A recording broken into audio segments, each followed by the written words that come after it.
It was our first time to travel since COVID, so it was a mix of being excited and nervous at the same time.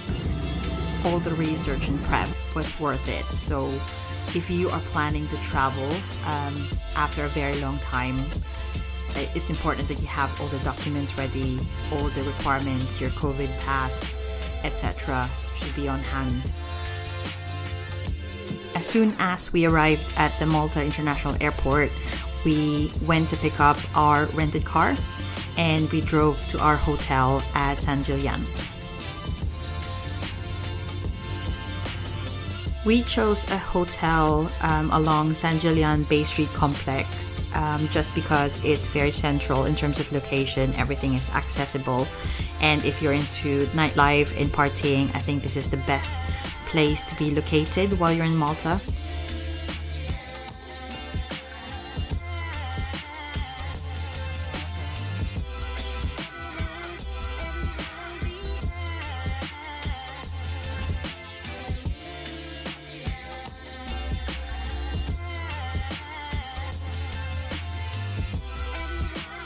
We were lucky to find this treasure in Malta. I think it's the best food you can ever have.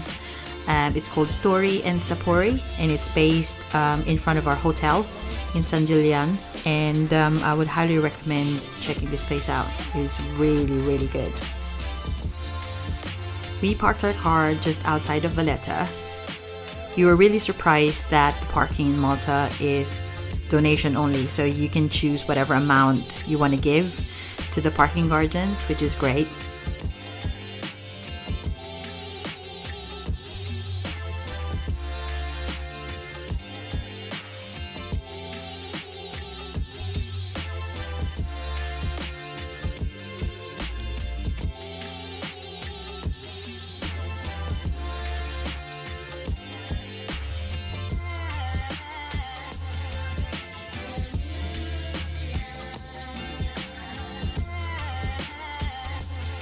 The Church of St. Paul's Shipwreck is one of the oldest Roman Catholic parish churches in Malta, so if you are around Valletta, make sure you stop by and have a look.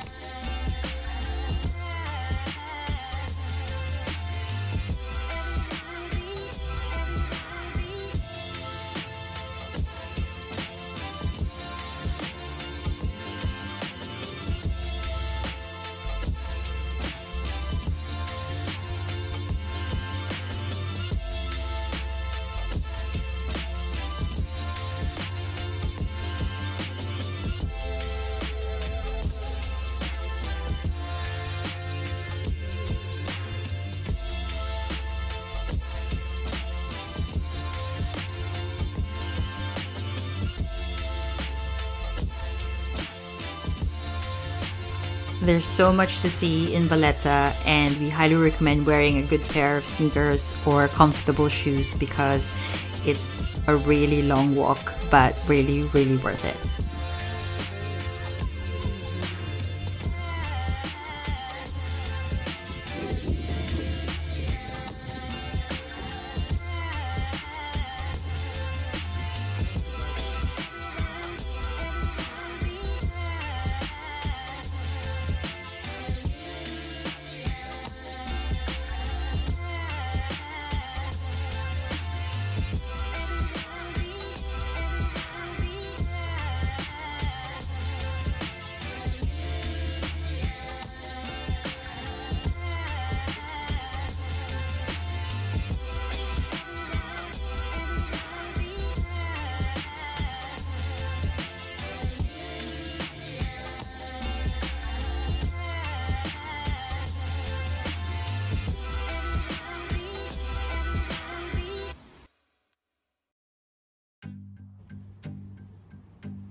We started off our day 2 with a Grand Harbor boat tour. It was highly recommended by the bloggers that we saw on the internet, and they said it's a great way to get to see Malta from a different perspective, which is from the sea.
After the boat tour, we went straight ahead to Massaslok, which is a fishing village, and that's where we had a bit of fresh fish and seafood.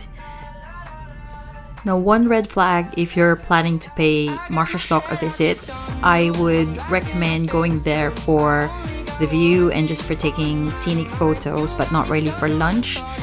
If you're after fresh fish and seafood, then yes, it's the best place to go. But in terms of the quality of the food, it's not the best place to eat.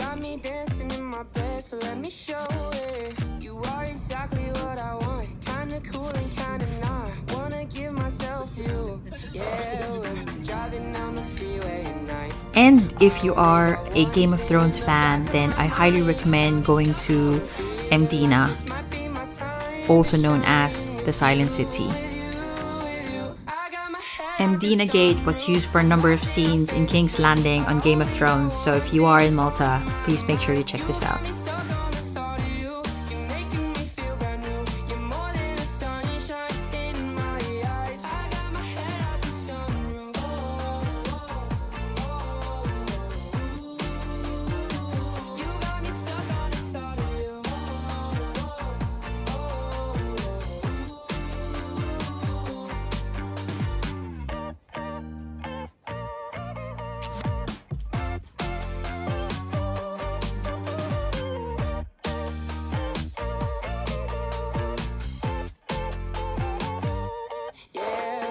Driving down the freeway at night, I only got one thing in the back of my mind.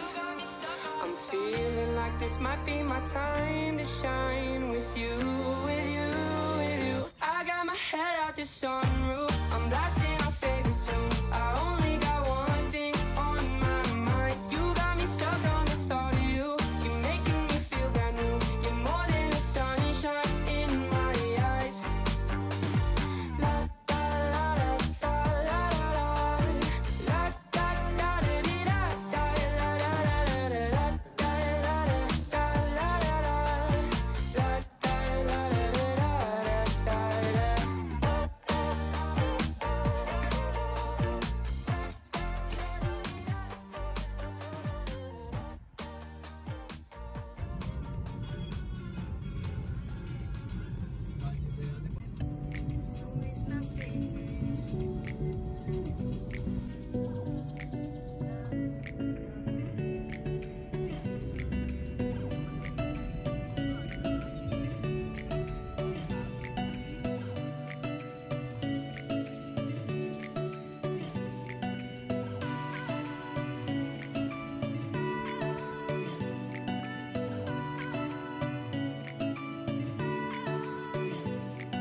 During research, we found this pilgrimage site called Our Lady of Grotto, and it's found in Melilla.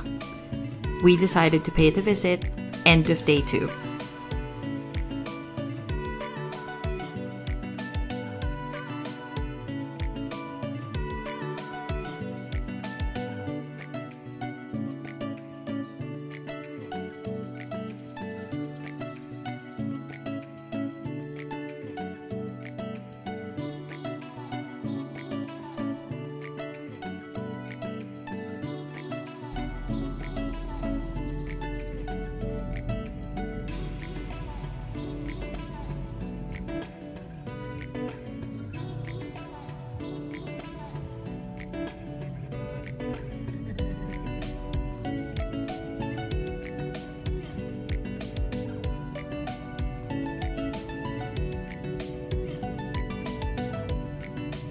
For day 3, we left the hotel really early because we wanted to catch the ferry going into Gozo Island, which is the sister island of Malta.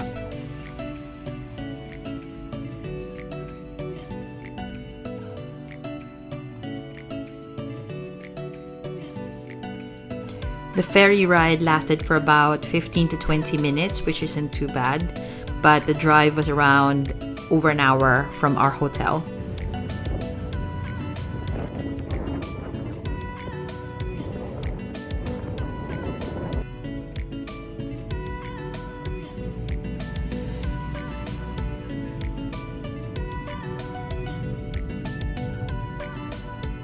The first location we visited in Gozo is the Basilica of the Lady of Torpino.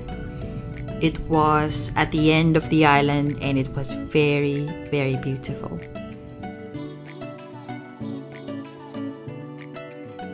One of the main things that really struck me the most during the visit to this church was the wall of devotion, or those people who are saying thanks to the miracle of the Lady of Torpino. I had goosebumps all over my body going through that hall. So if you want to check it out and say a bit of prayer, this place is a must visit in Malta. The philosopher Pythagoras once wrote, "Salt is born of the purest parents, the sun and the sea." And in Malta, you'll find the salt pans in Gozo, the northerly coast, just up the Marsalforn, and it's a landmark that you should visit while there. It's one of the most ancient ways of harvesting salt in the island.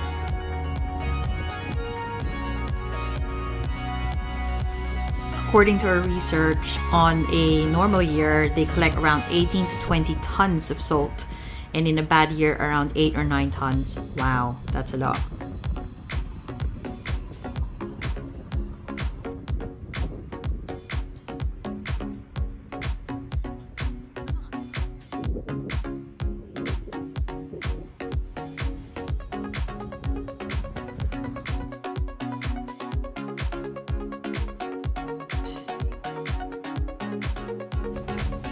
Since we traveled to Malta during winter, we didn't really get to swim, but we wanted to see what the beaches look like.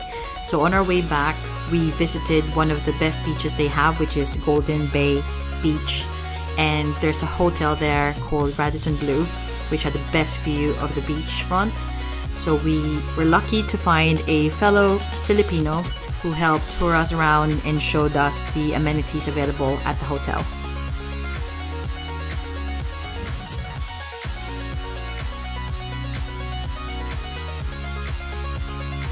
Since our flight back to London is late evening, we had the whole day to still tour around, and the first place we visited for the final day is St. Peter's Pool.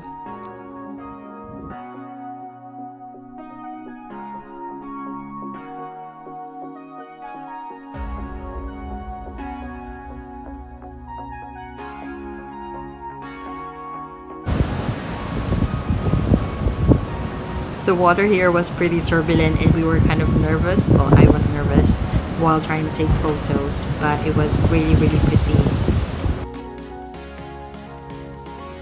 In my research, you'll find lots of people swimming here, but during time of our visit, it was impossible to swim.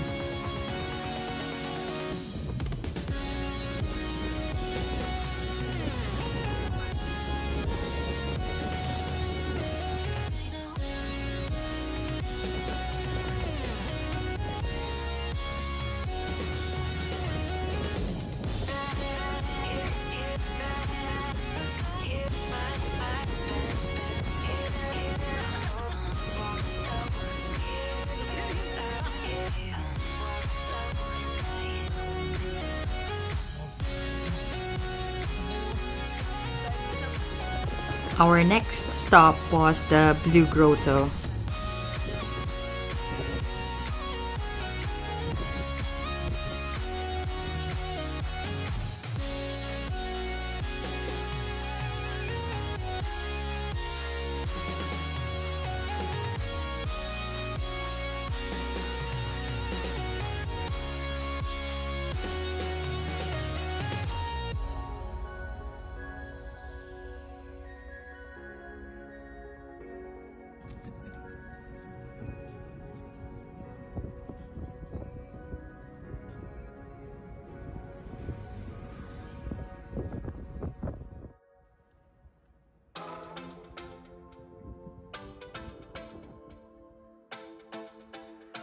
The megalithic temples of Haga Kim and Menadra are the best preserved and most evocative of Malta's prehistoric sites. The famous Fat Lady statuette in the Venus de Malta was found here on display. If you're into history, you should definitely check it out.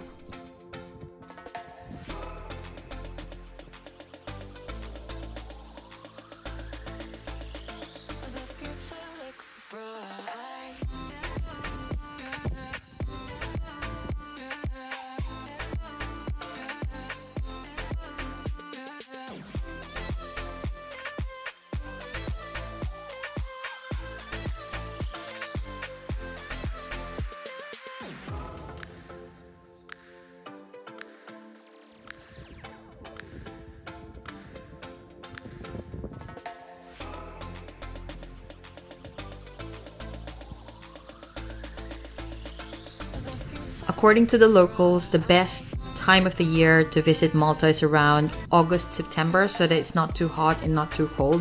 We'll definitely go back with the kids, maybe around Golden Bay Beach to enjoy a bit of sun and do a bit of swim.